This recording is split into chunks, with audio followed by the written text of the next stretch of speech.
All right, key takeaways from the September 23rd, 2025 Camden City School District's monthly board meeting.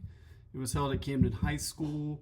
The first report that was given was the GPA report, and there were some very astounding statistics in that report, or at least that I found pretty relevant to education, to discussions of educational inequality. The first one is the ELA scores, and it was broken down by the 5 different high schools. The Big Picture Learning Academy had an average score of 748, Camden High School 708, Creative Arts High School 776, Medical Arts High School 740, and Eastside High School 681. But these are the most interesting things. Out of the 400 students tested, 222 of them were not graduation ready. This is 11th and 12th grade students. Only 178 were. That's in ELA. In math, the statistics were even worse. 360 were not graduation ready, and only 43 were. Although the district reported a 10% increase in grad ready in ELA, and a 2% increase grad ready in math, I still found those numbers pretty astounding. Somewhat close to like 44% of the students are not graduation ready. Community members addressed several issues. I think there were 16 community members that spoke. And when I say community members, I'm referring to, in this instance, there were teachers, there were people from other organizations in the communities. There were actually citizens themselves. There were parents. But some of the key takeaways from that I found really interesting. The kindergarten teachers, a couple of different ones spoke. Without naming them, their concern was that the paraprofessionals, the assistants, have been removed from their classrooms. And they were questioning the legality of that because New Jersey state law mandates that Title I schools have paraprofessionals or assistants in the classrooms. And they gave many different reasons for why this is not good for them and why these students are going to struggle because of that. And it was pretty interesting. We also heard a presentation from We Can Do This with a Little Help from Our Friends. I was able to see this presentation at the recent city council meeting as well.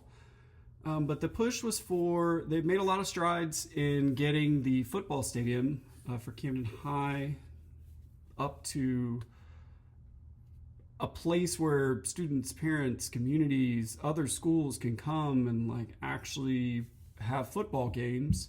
But the last piece of the puzzle is the field house. They've currently got some trailers for these students to be in.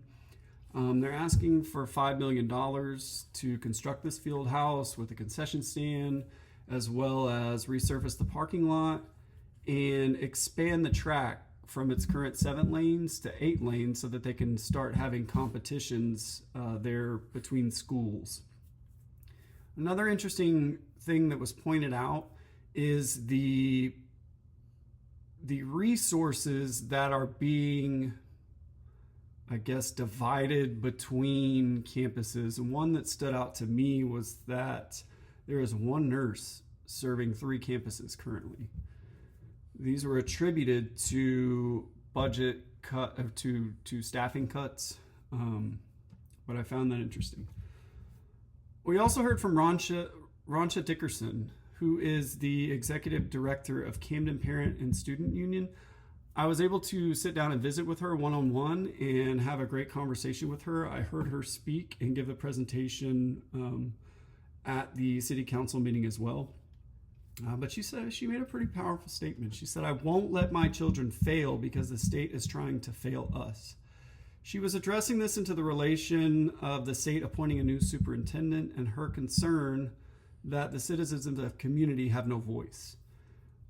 She offered her support to Dr. Davida Cobb-Rockington, who is the interim superintendent, and asked community members to support her as well, because she mentioned that Dr. Davida Cobb-Rockington is serving in her current role because she wants to help.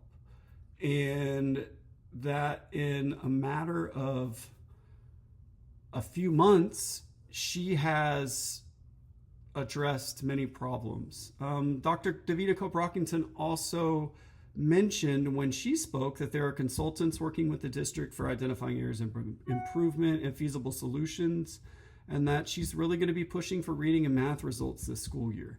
There are many other things that I could cover, but those were the biggest high-level,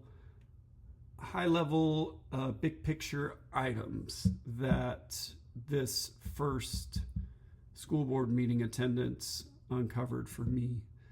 I've reached out to Ronsha Dickerson. I've also reached out to the superintendent's office. I did get to visit with Karen, who is Dr. Davida Cope-Rockington's secretary. Had a great conversation with her, explained kind of what we're doing, what the mission is here, and hopefully we can connect and start to identify some solutions for these ongoing problems of education inequality in Camden.